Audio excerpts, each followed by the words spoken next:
చప్పట్లు.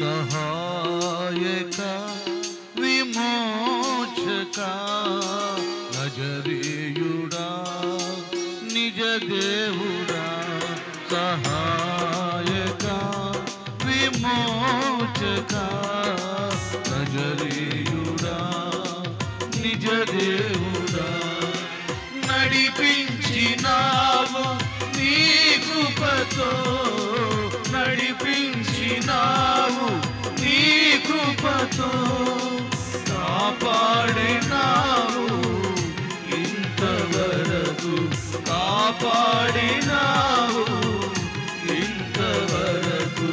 నజరేయుడా నా నిజ దేవుడా, సహాయముడవై నాతో ఉన్నవాడా, నజరేయుడా నా నిజ దేవుడా, సహాయముడవై నాతో ఉన్నవాడా, సహాయక విమోచక నజరేయుడా నిజ దేవుడా. స్తోత్రం, హల్లెలూయా.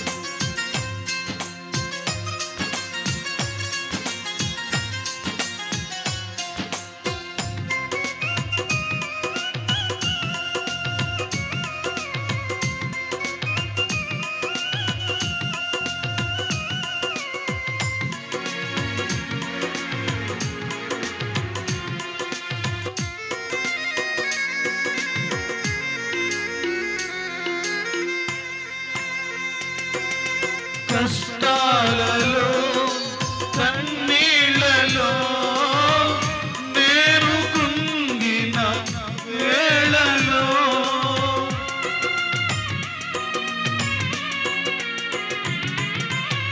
కష్టాలలో కన్నీళ్ళలో నేను కృంగిన వేళలో, నాదరి చేరి ఆదరించిన దయామయా స్తోత్రము, నాదరి చేరి ఆదరించిన దయామయా స్తోత్రము.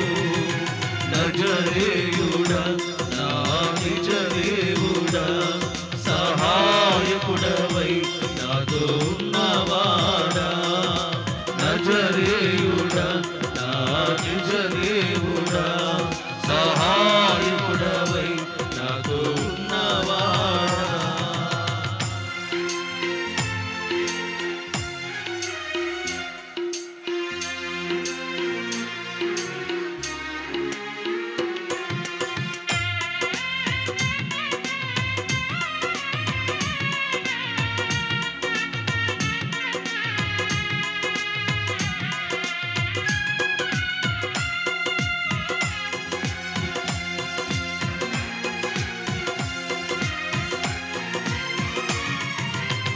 ఒంటరిగా నేనుండగా తోడు ఎవరు లేకుండగా,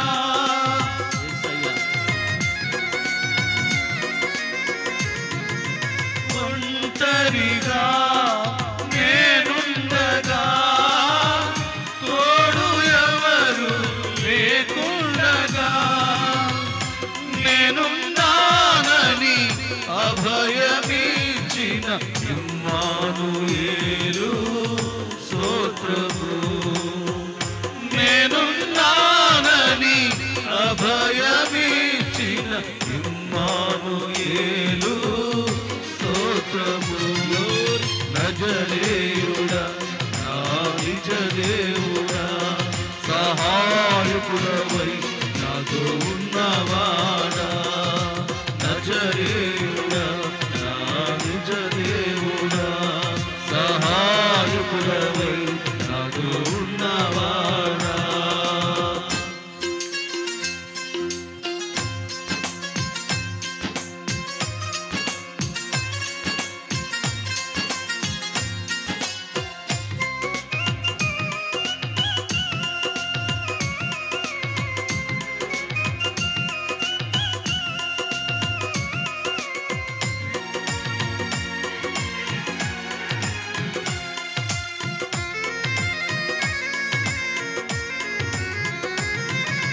తగిన ఫలం ఫలింపా ఆత్మవర్షము కురిపించినావు.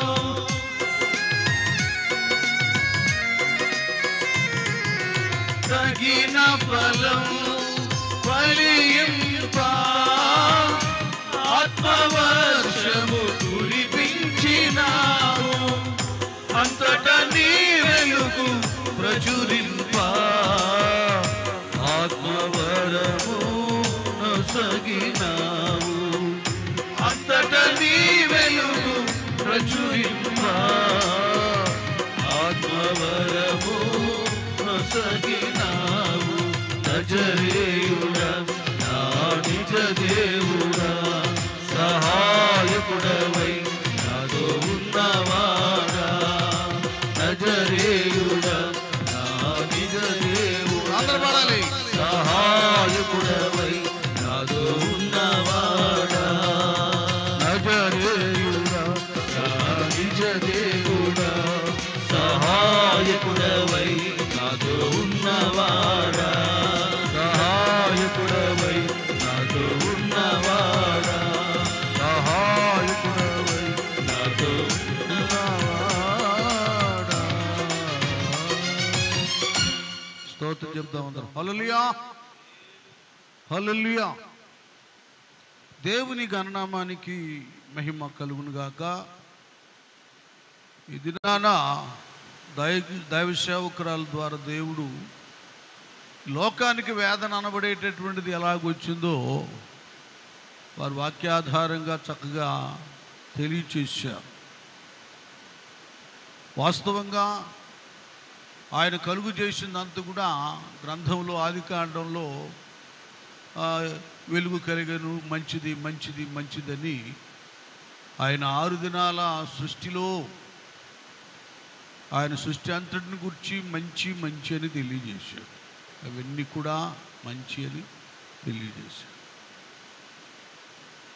వేదన అనబడేటటువంటిది మానవునికి దేవుడు చేయలేదు. ప్రతి సృష్టి, ప్రతి నిర్మాణం, ప్రతి విధానం మంచిది మంచిది మంచిది మంచిది అని అన్నీ మంచిగానే చేశాడు. ఆదికాండం 1వ అధ్యాయం చదువుకు కదా. అయితే జరిగింది ఏమిటంటే, ఈ మంచినంతటిని కూడా, ఈ సంతోషాన్ని, ఆనందదాయకమైనటువంటి విధానాన్ని అంతటిని ఒకటి డిస్టర్బ్ చేశాడు.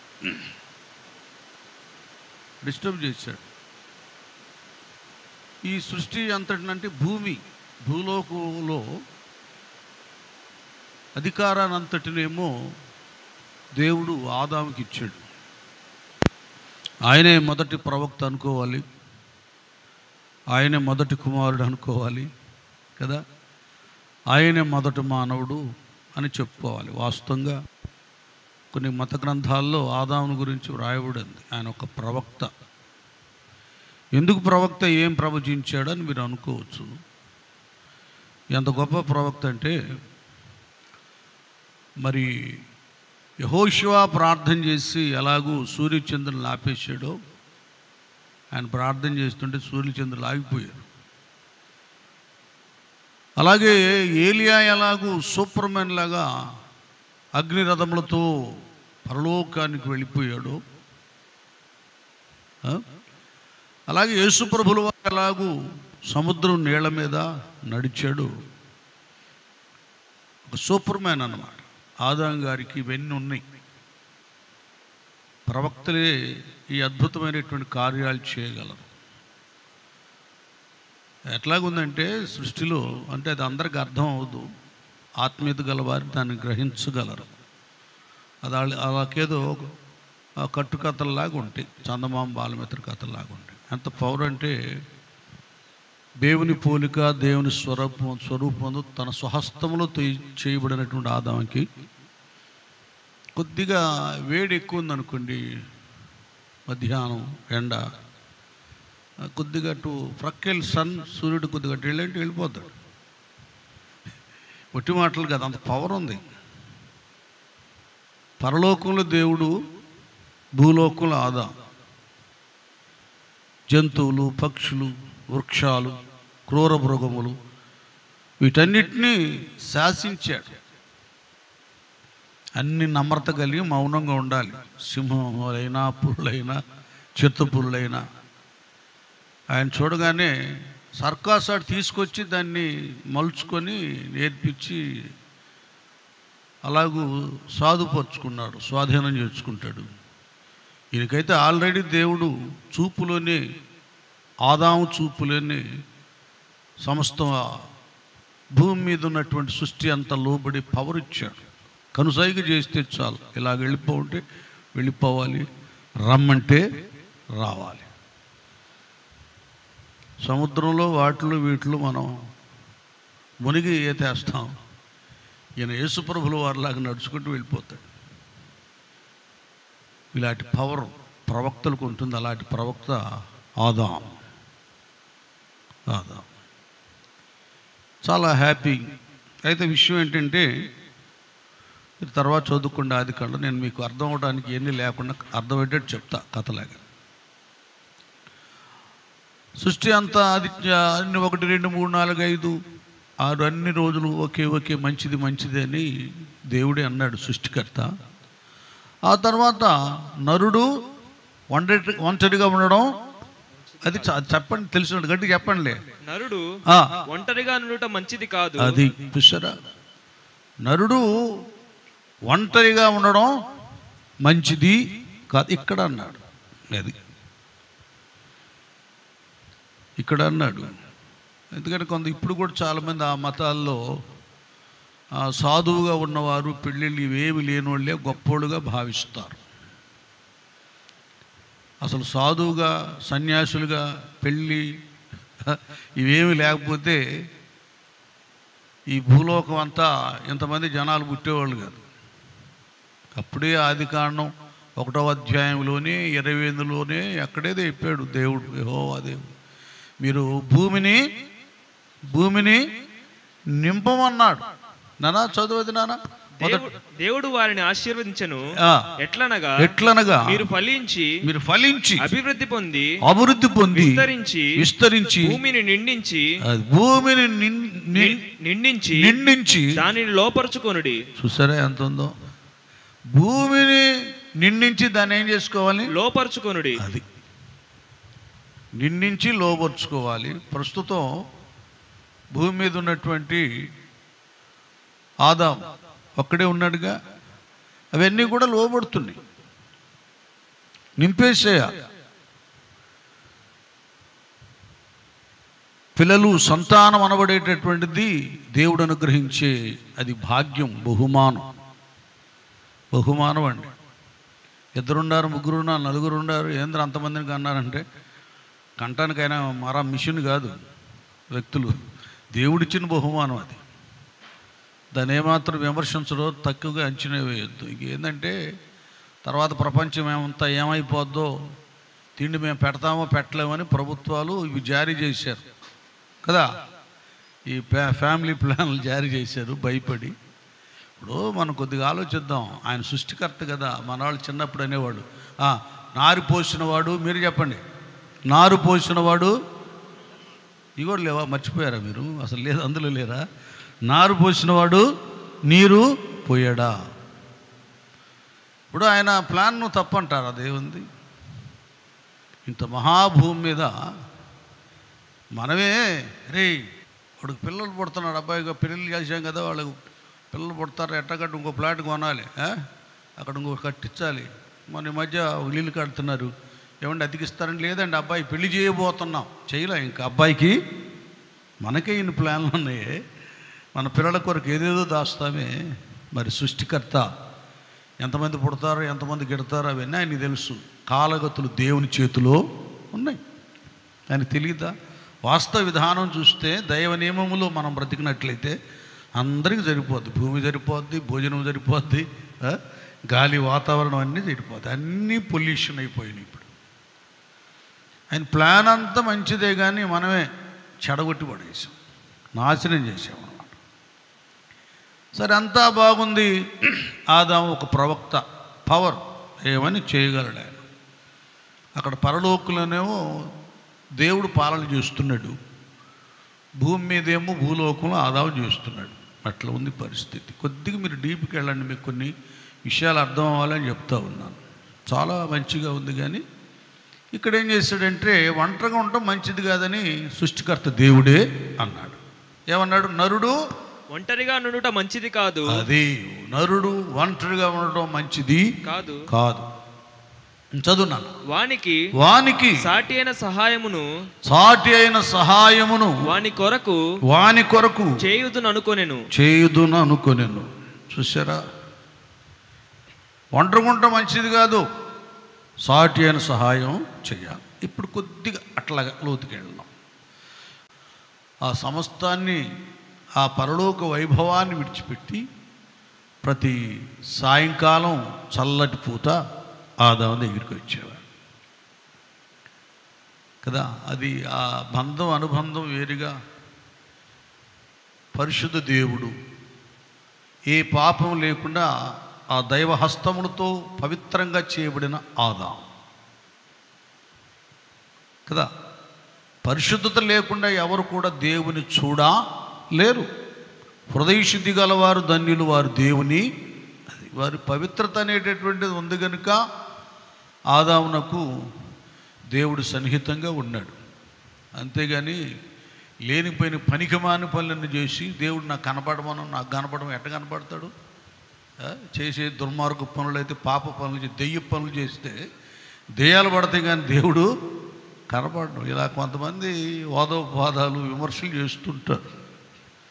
దేవుడు అంటే ఆటలాడగా ఉంటుంది, పిచ్చి పిచ్చి ఆటగా ఉంటుంది. తప్పది. అనాలోచనగా కూడా దైవాన్ని గురించి దూషణపూర్వకంగా ఎగతాళిగా మాట్లాడకూడదు. పిచ్చి సినిమాలు చూసి, పిచ్చి జోకులేసి దేవుణ్ణి కూడా హేళనగా మాట్లాడుతున్నారు. స్పష్టంగా ఉంది ధర్మశాస్త్రములో, యెహోవా నామమును వ్యర్థంగా ఉచ్చరింపరాదు. అలాంటి వాడిని దేవుడు నిర్దోషిగా ఎంచడు. ఆటకాయితనంగా దేవుడి గురించి మాట్లాడుకోకూడదు, జాగ్రత్తగా ఉండాలి. మనమెంత, మన బ్రతుకెంత. ఆయన సర్వాంతర్యామి, సృష్టికర్త. భయపడాలి దేవునికి. దైవ భయం అనేది ఏ వ్యక్తిలో ఉంటుందో ఆ వ్యక్తి సురక్షితంగా ఉంటాడు. అరే వాడు దేవుడికి భయపడేవాడు, ఎందుకు వాడు జోడికి వెళ్ళేదని దెయ్యాలు కూడా మన దగ్గరికి రావు. దైవ భయం లేకుండా ఎలాగ పడితే అలాగ మాట్లాడితే వాడు వచ్చేస్తాడు, పక్కన నీతోనే ఉంటాడు. కనుక నిత్యము దేవునితో బంధం, సంబంధం కలిగి యెహోవా దేవుడు సాయంకాలం రావడం, ఆదాం గారితో ముచ్చటించడం ఇలాగుంది. ఇంకదే చూశాడు. రోజు వీడి దగ్గరికి ఇలాగ రావడం ఏంటి?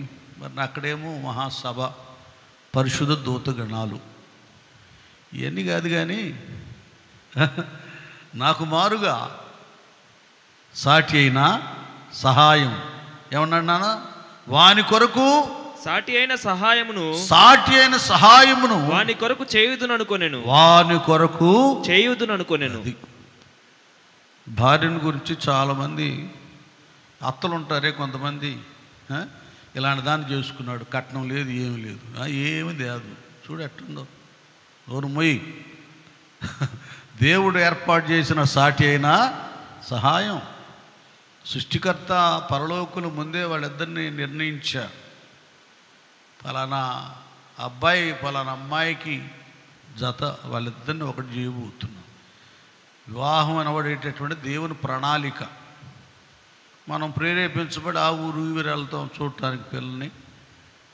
ఆ పెద్దలు ఈ పెద్దల మధ్యలో దేవుడు ఒక ఆలోచన ఇస్తాడు. ఓకే అంటారు అందరూ. ఆయన అంటేనే, సెలవిస్తేనే ఒకే అంటారు, చక్కగా వాళ్ళిద్దరిని ఒకటి చేస్తారు. ఆ పోళ్ళు ఈ పోళ్ళు పెట్టుకోకూడదు, అత్తమామలు ఆడుకోవచ్చు. అది దేవుడు చేసిన పెళ్ళి. ఒకవేళ చర్చిల్లో అక్కడిక్కడ ఎక్కడెక్కడో ఆలయాల్లో చేసినా అది దేవుడు చేసిన పెళ్ళి. అది వాని కొరకు నేను సాటి అయిన సహాయమును, అది దేవుడు చేసిందనమాట. ఒక అర్థం చేసుకోండి, తనకు మారుగా, ఎవరికి మారుగా? దేవునికి మారుగా. నేనేడ బుద్ధుగులు వచ్చేది? సృష్టికర్త కదా, సర్వం ఆయన సంచరించాలి. సృష్టి అన్నిట్లో పైన ఉన్నటువంటి ఆకాశం, నక్షత్రము, సూర్య చంద్రులు సమస్తం వాళ్ళ సంరక్షణ, కోట్ల కొలది దూతగణాల సంరక్షణ.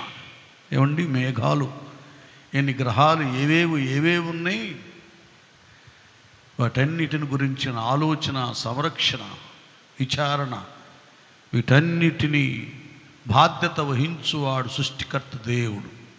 కనుక వీడి దగ్గరే కూర్చుంటే వాళ్ళ సంగతి ఏంటి అనుకున్నాడేమో. తనకు మారుగా ఆయన సహాయకుడిగా ఉన్నవాడు ఇప్పుడు ఏం చేశాడు? తన కుమారుని ఆదాముకు సాటి అయిన సహాయమును, అవ్వమును ఏర్పాటు చేశాడు. ఇప్పుడు గట్టిగా తప్పకూడదు, దేవుని స్తోత్రం. ఇది పడరా, మీ శోభ మీరు పడండి, మీరు బాగా వినండి, మీరు అర్థం చేసుకోండి విషయాలు. ఇవి సృష్టి మర్మం చాలా ఉన్నతమైనటువంటిది. ఇలాగుందా? అసలు అద్భుతమైన విషయం ఏంటంటే, దేవుడు చేసాడో లేదోనండి. ఇలాగా నానా 21 చదువున్నానా. అప్పుడు దేవుడైన యెహోవా ఆదామునకు గాఢ నిద్ర కలుగచేసి, అతడు నిద్రించినప్పుడు అతని పక్కటెముకలలో ఒక దానిని తీసి ఆ చోటును మాంసముతో పూడ్చివేసెను. తరువాత దేవుడైన యెహోవా తాను ఆదాము నుండి తీసిన ప్రక్కటెముకను స్త్రీనిగా నిర్మించి ఆమెను ఆదాము నొద్దకు తీసుకొని వచ్చెను. అప్పుడు ఆదాము ఇట్లనెను, నా ఎముకలలో ఒక ఎముక, నా మాంసములో మాంసము, ఇది నరునిలో నుండి తీయబడెను గనుక నారి అనబడును. అది ఆయన కళ్ళు తెరిచి చూసలేక చక్కటి నారి, అందమైన ఒక కన్నిక స్త్రీ అక్కడ కనబడింది. ఎవరో కాదు, నారేటి నాది, నా ఎముకల్లో ఎముక, నా మాంసంలో మాంసం, తనది అని గ్రహించగలిగాడు. ఇక్కడ కొద్దిగా మనం ఆలోచిద్దాం. ఇప్పుడేం మనం ఆ ఊరు ఊరు అబ్బాయికి సంబంధం చూద్దామని వెళ్ళి ఎతుకులాడుతున్నాం. 5-6 సంబంధాలు రావడం, మనం అక్కడికి వెళ్ళటం, వాళ్ళు ఏదో స్వీట్ హార్ట్ పెట్టడం, తినటం, పెళ్లి చూపులు చూడటం, అదే పిల్లలు నచ్చలేదంటాం, లేదా కట్నాలు సరవలేదంటాం, లేదా వాళ్ళ సాంప్రదాయాలు బాగాలేదంటాం, ఏదో ఒక విధంగా దాన్ని ఆపేస్తూ ఉంటాం. ఇక్కడ చూడండి, డైరెక్ట్గా అరే బాబు నేను చూడటం ఏది కాదురా, నీ ముందే నీ భార్యను పెడుతున్నానని ఆదాము ముందే అడబడేశాడు.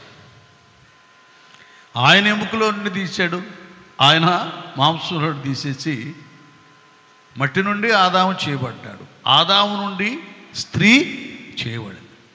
ఈయనేం మట్టోడు కదా, గట్టోడు. ఈమె కొద్దిగా సున్నితం, ఏది కోమలాంగి అంటారు కదా, అంతేనా ప్రొఫెసర్ గారు? స్త్రీ విషయంలో లేరా ప్రొఫెసర్ గారు?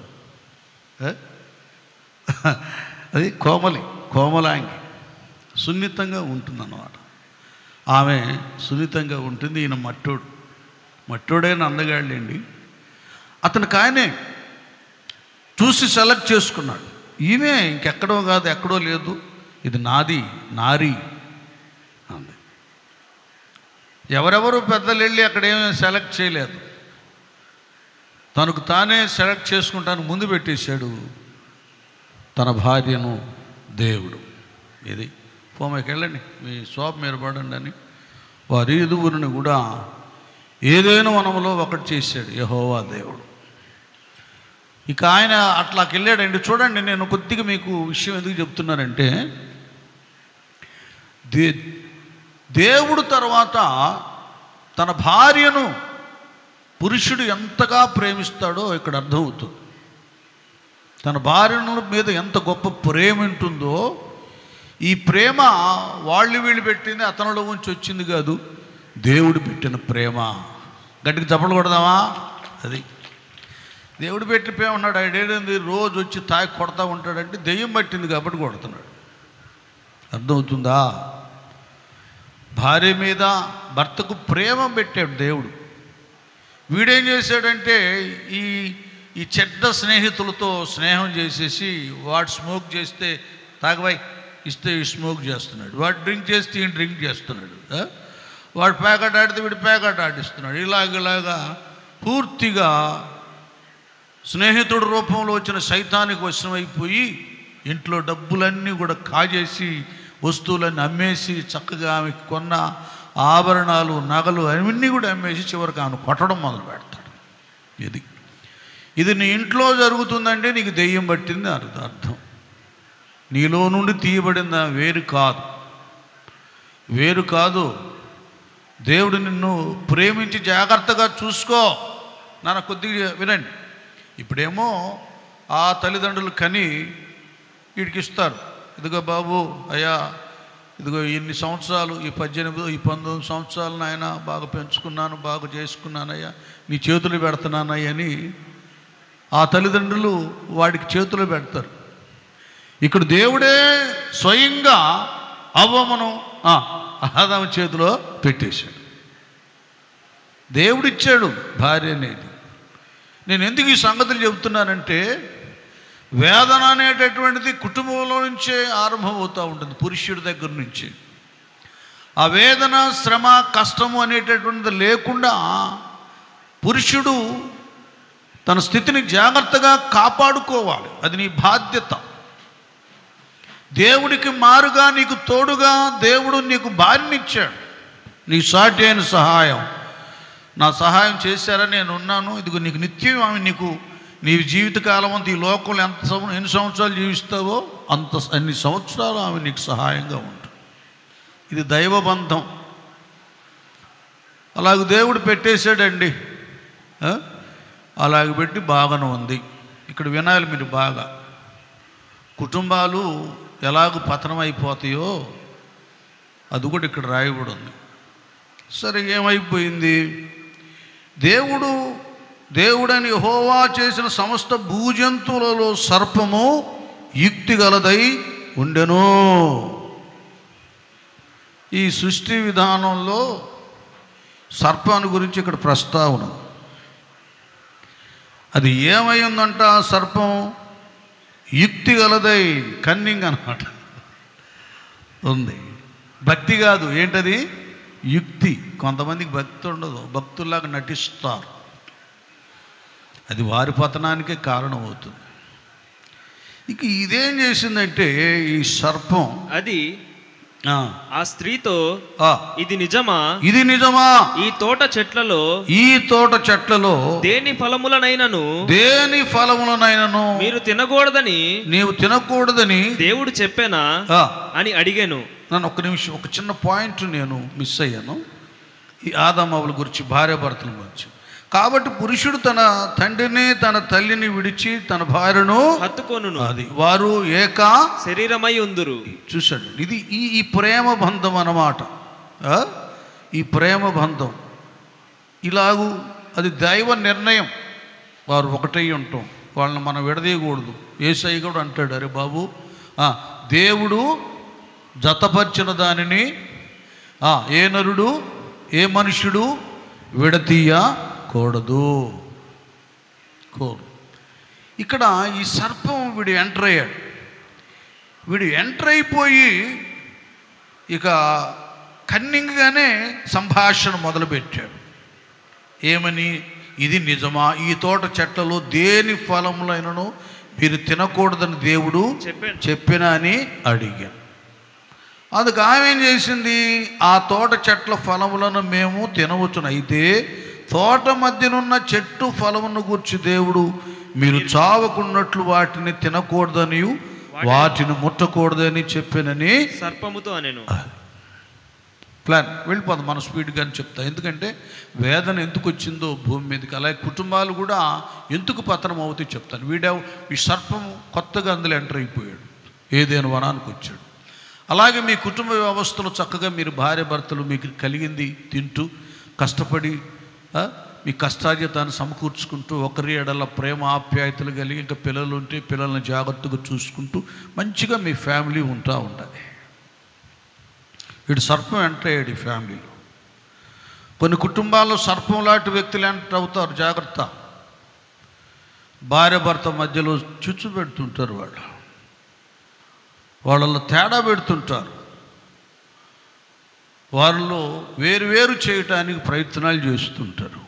ఎందుకంటే వాళ్ళు ఓర్చుకోలేరు. కొన్ని కుటుంబాలు చల్లగా మంచిగా ఆనందంగా అభివృద్ధి చెందుతూ ఉంటే అసూయ పడుతుంటారు.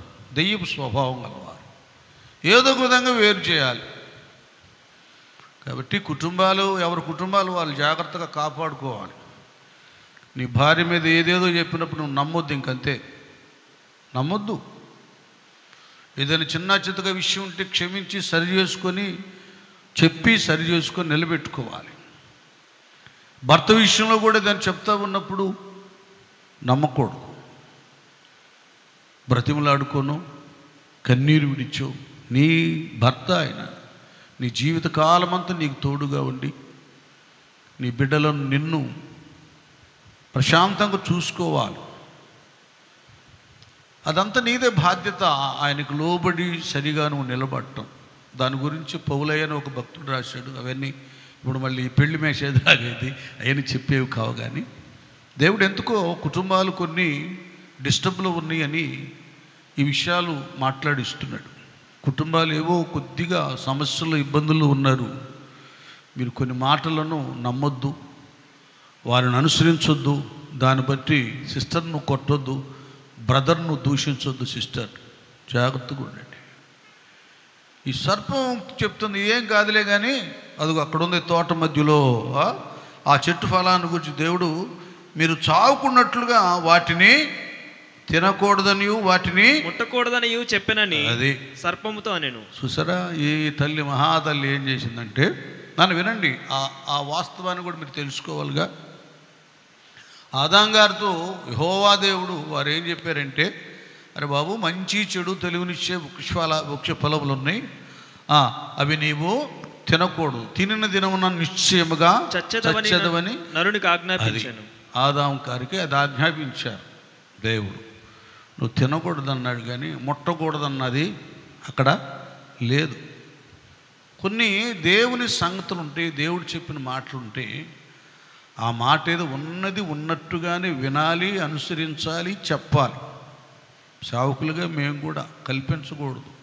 కట్టుకథలు, పెట్టకథలు, కల్పన కథలు ఇలాంటివి ఏం చెప్పకూడదు. దైవ సందేశాలు సృష్టికర్త దేవుడు ఏం చెప్పాడంటే, ఆ పండ్లు మీరు తినిన దినమున నిశ్చయముగా చచ్చెదరు అన్నారు. కానీ ముట్టిన దినమున అనలేదు. ఇవేమి లేవు. కోసిన దినమున, ముట్టిన దినమున, పక్కన పెట్టిన దినమున ఇవేమి లేవు. తినకూడదు, ఇంకంతే. మనం ఎన్నెన్నో వ్యాపారాలు చేస్తాం కదా.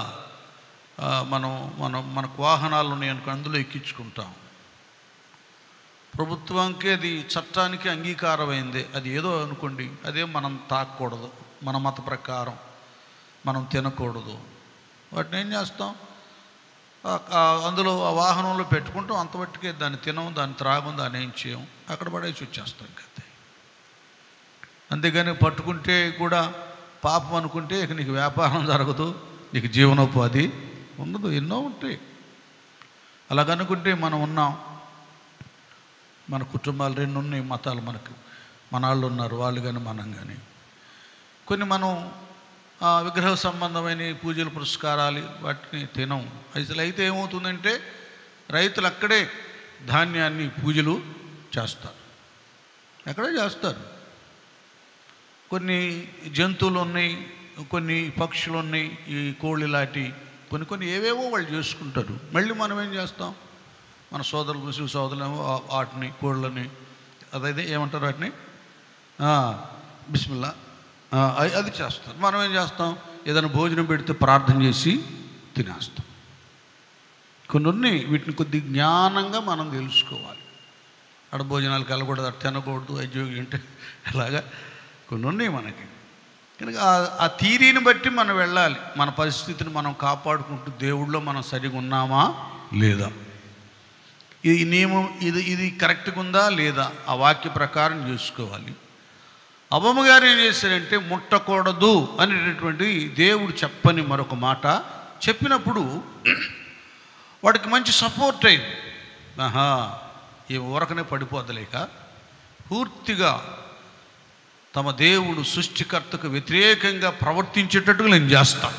ఇంకది కొద్దిగా నీ ఫ్యామిలీలో ఎవడో దారిని పోయే దానమనో దానయ్యనో ఛాయిస్ ఇచ్చావా, వాళ్ళ మాట కొద్దిగా లోబడ్డావా, వాడు కుటుంబాన్ని పతనం చేస్తాడు. వాడు స్త్రీ కానీ పురుషుడు కానీ జాగ్రత్తగా వేదన లేకుండా నిత్యము మీకు పెళ్ళైంది మొదలుకొని పిల్లలు పుట్టి ఒకవేళ మనస్సంతత అయినా సంతోషంగా ఉండాలంటే మరొకరి యొక్క ఆలోచనలు మీరు తీసుకోవద్దు. కొన్ని చెడు ఆలోచనలు ఉంటాయి. అందుకే అన్నాడు మొదటి కీర్తనలో, దుష్టుల ఆలోచన చొప్పున అడవుక, పాపుల మార్గమున అపహాస్కులు కూర్చుండు చోటున కూర్చుండక. ఇవన్నీ జాగ్రత్త పడాలి. కుటుంబాలు ఊరకనే నిలబడతాయి అనుకుంటున్నారా? ఎంత జాగ్రత్త పడితేనో అవి నిలబడి దీవించబడతాయి.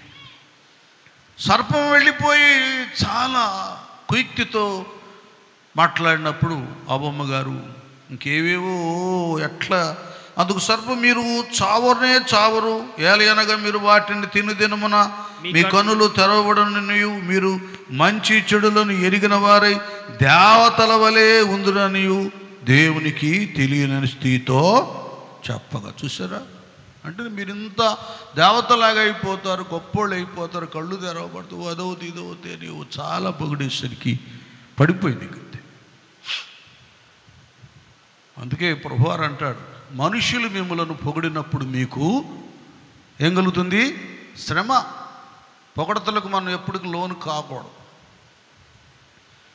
ఆవేశంలో ఉద్రేకంలో చేయకూడని పనులు కూడా చేసేస్తాం, ఇవ్వకూడదని కూడా ఇచ్చేస్తాం. కొంతమంది ఈ పొగడతలకు లోనే ఆస్తులు అమ్ముకున్న వాళ్ళు ఎంతమంది ఉన్నారు. చిన్నప్పటి నుంచి నేను చూస్తున్నాను కదా, అబ్బా నువ్వు అట్ట ఇట్ట ఆ ధర్మం ఈ ధర్మం ఇలా వాడు ఇల్లు వాకిళ్ళు అమ్ముకొని అడుక్కుంటూ మొదలుపెట్టాడు.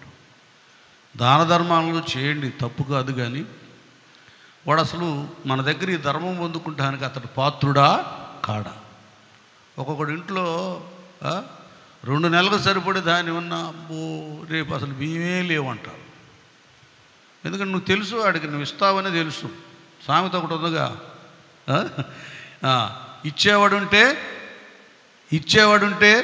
చచ్చేవాడు కూడా లేవుసి వస్తాడు. ఇవ్వాలి మనం. కానీ కొంతమంది నువ్వు ఇస్తావని ఎరిగి వాళ్ళకి ఏ అవసరం లేకపోయినా మనం దోచుకోవచ్చు అని దోచుకుంటారు. ధర్మం కాదు, దోచబడతాం. ప్రతిదీ జ్ఞానయుక్తంగా మనం చేయాలి. మన దాన ధర్మాలు చేసినా, ఎవరికైనా పుణ్యకార్యం చేసినా, సహాయం చేసినా కూడా నువ్వు ఇచ్చే సహాయంతో వాడు బారుకెళ్ళి దాగేస్తాడేమో. నువ్వు ఇచ్చే సహాయంతో వాడు ఇంకేమైనా అక్రమమైన పనులు చేస్తాడేమో. ఇవన్నీ పరిశీలన చేసి ఇవ్వాలి. ఎందుకంటే వాడు యాక్టింగ్ అసలు నిజంగా కష్టంలో ఉన్నవాడు, ఆకలితో వేదనపడేవాడుగా అంత యాక్షన్ చేయడు. అట్లా చేస్తారు కొంతమంది. ఈ యాక్షన్ చేసే అవ్వమ్మను మోసం చేసి దేవుడు తినొద్దని ఆజ్ఞాపించినటువంటి ఆ వృక్ష ఫలమును ఇవన్నీ చెప్పిన తర్వాత స్త్రీ ఆ వృక్షం ఆహారమునకు మంచిది, కనులకు అందమైనదని వివేకముచ్చు రమ్యమైనదైనట్టు చూచినప్పుడు ఆమె దాని ఫలములలో కొన్ని తీసుకుని తిని తనతో పాటు తన భర్తకును ఇచ్చెను, అతడు కూడా అది ఇప్పుడు నేను చెబుతున్నాను అన్నమాట. ఇక్కడ నేను చెబుతున్నా ఎంత ప్రేమించాడంటే ఆదాము తన భార్యను. ఇక్కడ మనకు అర్థమవుతుంది, సృష్టికర్త దేవుడు అన్నీ అనుగ్రహించి ఈ సృష్టి నీదిరా, భూలోకం అంతా నీ తీసుకున్నానా అన్నిచ్చినటువంటి దేవుని మాటను, భార్యను అత్యధికంగా ప్రేమించి దేవుని ఆజ్ఞను కూడా ఆదాము ఏం చేశారు సార్? ఆదాము ఏం చేశారు? ఉల్లంఘించాడు. అది వింటున్నారు, ఇంటే క్యాచ్ చేస్తారు. ఇది నేను చెప్పేది. ఎంత సాటి అయిన సహాయం అంటే ఎంత ప్రేమించాడంటే ఆదాము తన భార్యను దేవుని కంటే ఎక్కువగా ప్రేమించాడు. అది ప్రేమ, భార్య మీద ప్రేమ. ఆదాము ప్రవక్త అన్న సంగతి మర్చిపోవద్దు. వెంటనే దైవాజ్ఞను ఉల్లంఘించి మహిమను పోగొట్టుకుంది తిని తన భార్య అయిన అవ్వమ్మ గారు. ఆయనకి అన్నీ తెలుసు. తింది, మహిమ పోయింది, ప్రభావం పోయింది, ఇంకా దేవుని దగ్గర ఉండే అర్హత నా భార్యకు లేదు. ఇప్పుడు నేను కూడా తిన్నాను అనుకో, నాకు ఇదే గతి పడుతుందని తెలిసి కూడా, అర్థమవుతుందా? ఏమవుతుంది? నేను తినకుండా ఇంత పని చేసావు నేను తిన్నావు అని తినకుండా ఈ శ్రవ తలబడేసి వెళ్ళిపోయాడు అనుకోండి, వీళ్ళిద్దరు పూర్తిగా వేరైపోతారు. ఈమె గెంటి వేయబడుతుంది, ఆదాము ఏదేనిలో ఉంటాడు. అంటే ఆలోచించండి, ఎంత ప్రేమ! ఈ సాటి అయిన సహాయాన్ని ఎంత ప్రేమించాడు. అందుకే చెప్తున్నా, ఇంత ప్రేమ. దైవాజ్ఞ ఉల్లంఘించాడు, ఏదైనా మనల్ని పోగొట్టుకున్నాడు, మహిమ ప్రభావాలను పోగొట్టుకున్నాడు, ఈ భూమి మీద ఉన్న సమస్త సృష్టి మీద అధికారాన్ని పోగొట్టుకున్నాడు, సూర్యచంద్ర నక్షత్రాల మీద అధికారాన్ని పోగొట్టుకున్నాడు, జంతువులు పక్షులు మృగాల మీద అధికారాన్ని పోగొట్టుకున్నాడు. చూసారా ఎంత గొప్ప ప్రేమ ఆదాముని. చాలామంది తిన్నాడు అంటే తినటం ఎందుకంటే దేవుడిచ్చిన భార్య ప్రేమించాడు, హత్తుకున్నాడు, ఆమెతోనే ఉండాలి నా జీవితకాలం అంతా. అది వీళ్ళేమో చిన్నదానికి కూడా నిందేసి కొట్టి ఎళ్ళగొట్టేస్తారు, విడాకులు ఇస్తారు. కొద్దిగా ఆలోచించాలి మనం. ఆదాము మొదటి మానవుడు ప్రేమ తన భార్య మీద ఎలాగుంది. ఇక్కడ విషయం ఏంటంటే, చావైనా బ్రతుకైనా నేను నీతోనే కలిసి ఉంటావా, నేను ఇంకా నాకేం వద్దన్నట్లుంది. ఆ వేదనైనా కష్టమైనా నిందైనా ఎంతైనా. అయితే ఇక్కడ జరిగింది ఏంటంటే, వీళ్ళు ఎప్పుడైతే దైవాజ్ఞను ఉల్లంఘించేశారో ఆజ్ఞాతిక్రమమే పాపం. మళ్ళీ యథాప్రకారం అన్నీ తెలుసు ఆయనకి, తండ్రి అయిన దేవునికి, సృష్టికర్తకి ఏమి దేని మరుగైంది ఏముంటుంది, వచ్చేసాడు. ఆదామా ఆదామని పిలుస్తున్నాడండి నానా. ఆదాముని పిలిచినప్పుడు చల్లపూటను ఆదామును అతని భార్యయు తోటలో సంచరించుచున్న దేవుడైన యెహోవా స్వరమును విని, అది దేవుడైన యెహోవా స్వరమును విని దేవుడైన యెహోవా ఎదుటికి రాకుండా తోట చెట్ల మధ్యను దాగుకొనగా. చూడండి ఎక్కడున్నారు, తోట చెట్ల మధ్యను దాక్కున్నారు. చదువునాను. దేవుడైన యెహోవా ఆదామును పిలిచి నీవు ఎక్కడ ఉన్నావనెను. అందుకతడు నేను తోటలో నీ స్వరము వినినప్పుడు దిగంబరిగా నుంటిని గనుక భయపడి దాగుకొంటినెను. చూడండి ఎన్నో వచ్చిన మంది భయపడి దాగుకొంటినెను.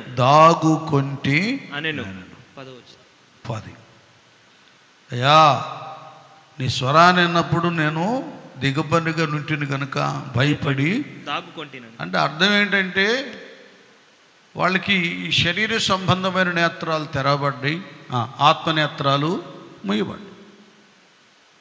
వాళ్ళు వాస్తవంగా మహిమతో దైవదూతుల్లాగా, పాపం లేదు కదా, మహిమతో కప్పబడ్డారు. మహిమ ప్రభావాలు వాళ్ళకు వస్త్రానిగా దేవుడు ధరింప చేశాడు. మహిమ వస్త్రం అంటారు. అది రేపు మనం రెండో రాకళ్ళు ఎత్తబడేటప్పుడు అది ధరిస్తాం మనం. ఆ మహిమ వస్త్రాలు కలిగి ఉన్నారు. ఎప్పుడైతే వారు ఆజ్ఞ ఉల్లంఘించి పాపాన్ని కొని తెచ్చుకున్నారో ఏమైపోయిందంటే ఆ మహిమ తొలగిపోయి. ఎప్పుడైతే దైవ నియమాన్ని మానవుడు ఉల్లంఘించాడో, ఇక క్లియర్గా అంటున్నాడు, నీ నిమిత్తం నీవు నీ భార్య మాట విని నేను నీకు తినకూడదని ఆజ్ఞాపించినటువంటి వృక్షఫలములు తింటివి గనుక నీ నిమిత్తము నేల శపింపబడి ఉన్నది. ఏమైందంటే నేల శపింపబడి ఉన్నది. ప్రయాసముతోనే ఇది ఇక్కడ ఇతనికి వేదన. ప్రయాసముతోనే నీవు బ్రతుకు దినములన్నీ దాని పంట తిందువు. అది ముండ్ల తుప్పలను గచ్చపొదలను నీకు మొలిపించును. అది పొలములోని పంట తిందువు. నీవు నేలకు తిరిగి చేరు వరకు నీ ముఖపు చెమట కార్చి ఆహారమును తిందువు. అదండి ఈయనకి ఈ వేదన.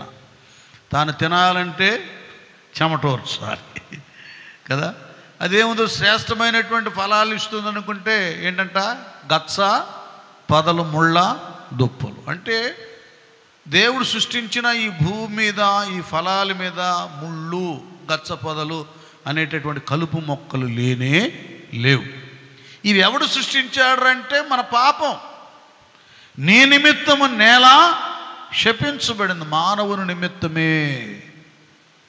ఇది తెలుసుకోవట్లా. ఏంది వర్షాలు, పంట చేతికి వచ్చిందంటే పాడైపోతుంది, జారిపోతుందంటే నువ్వు దేవుడి దగ్గర నుంచి జారిపోలా?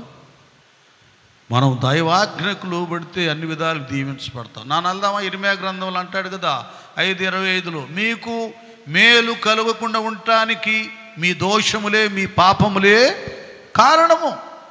మీ దోషములు వాటి క్రమమును తప్పించెను. అంటే ఎండాకాలం, వర్షాకాలం, చలికాలం క్రమం ఉందే.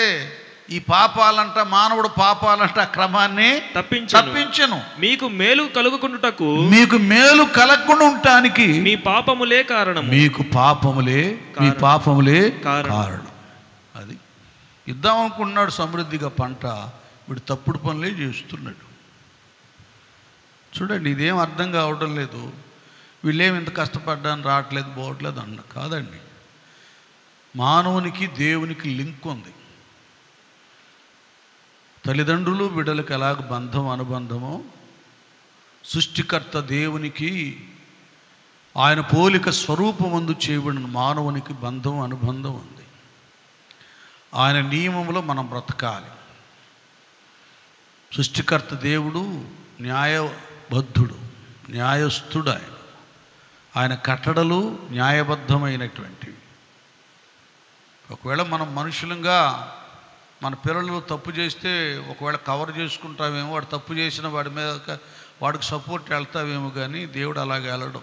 నువ్వు మహాభక్తుడువైనా తప్పు పని చేస్తే దావీదు ఆయన్నే భయంకరమైన శిక్ష వేసాడు, భక్తుడికే వేసాడు.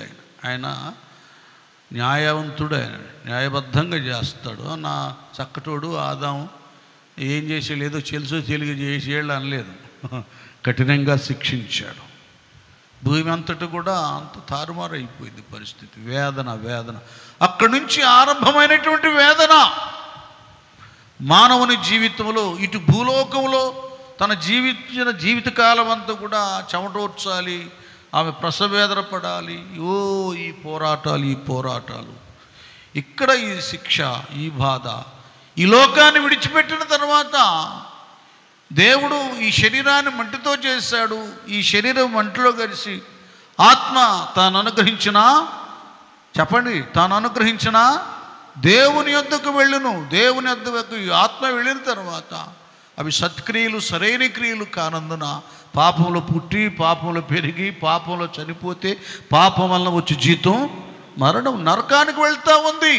అక్కడ అగ్ని ఆరదు, పురుగు చావు. దైవ సేవకురాలు చెప్పారు, ఒక ధనవంతుడు ఈ లోకంలో ధర్మశాస్త్రం అన్నీ ఎరిగి కూడా తన మనసులో మార్పు లేక, దైవ భయము లేక, భక్తి లేక, పరిశుద్ధత లేక, ఇచ్చాడు దేవుడు నాకు బాగానే తింటున్నాడు, కానీ దైవనామ స్మరణ లేదు, దైవ భక్తి లేదు, ఏమి లేదు. ఇక్కడ లగ్జరీ లైఫ్ అనుభవించాడు.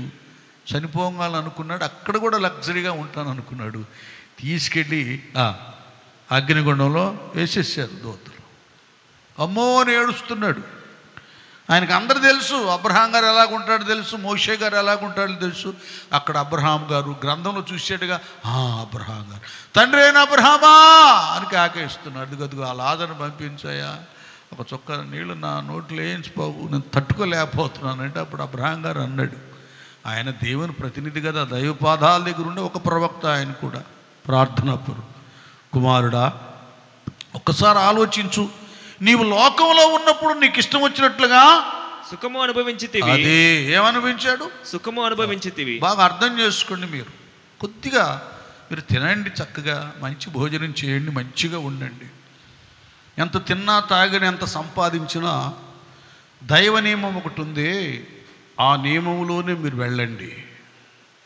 వాక్యంలో స్పష్టంగా ఉంది, నిశ్చయముగా నీవు నీ చేతుల కష్టార్జితాన్ని అనుభవిస్తావు. అందుకనే లంచాలు, వాడిని ఎత్తిన చేతులు పెట్టి ఈడినెత్తులు చేతులు పెట్టి వాడిని ఆర్పి ఈడిని ఆర్పి సంపాదించింది ఆశీర్వాదమని ఏ దేవుడు చెప్పలేదు కూడా. మన కష్టార్జితాన్నే దేవుడు ఏం చేస్తాడు?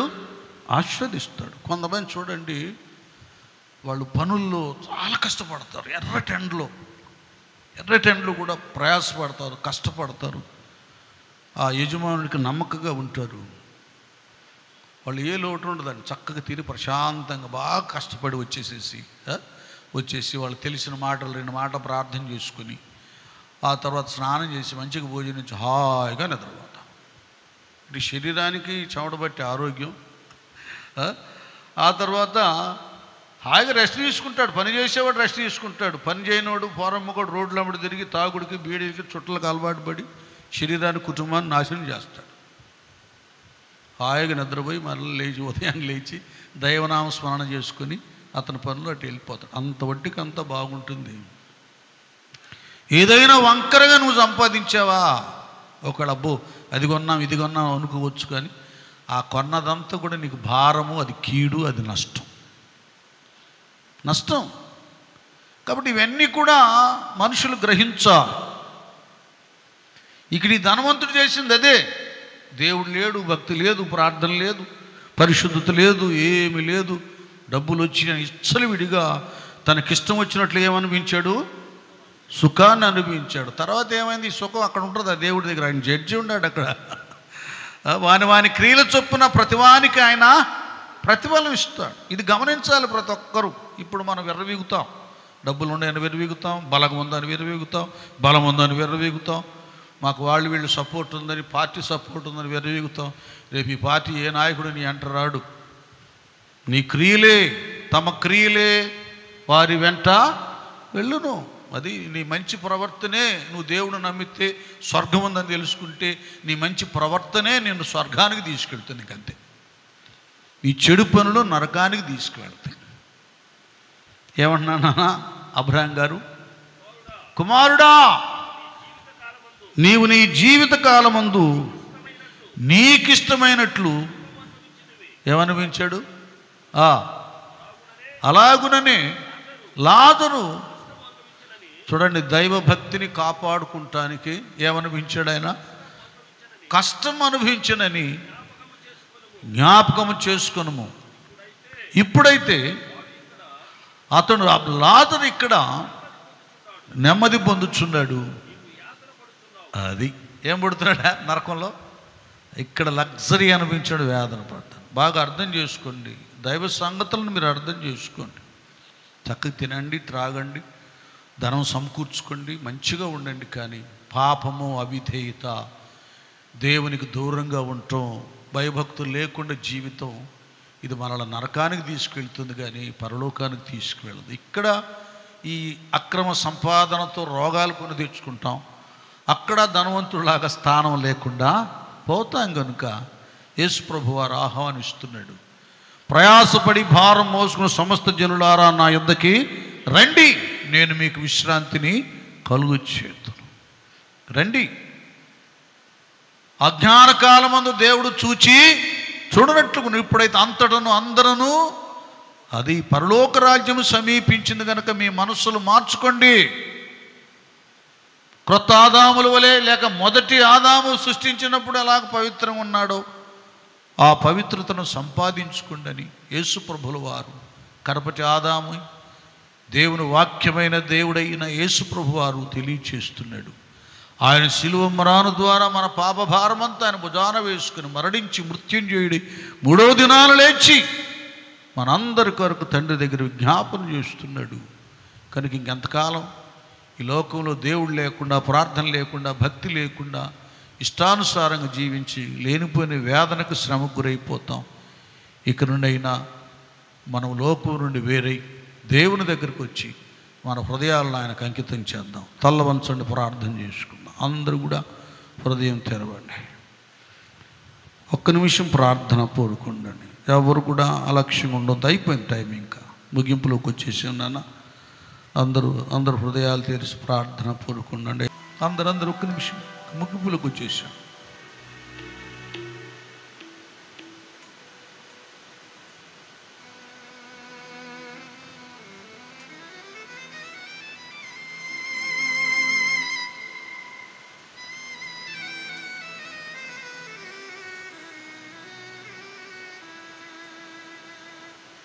నా ప్రియ యేసు రాజా ఆదుకు నన్నిప్పుడు.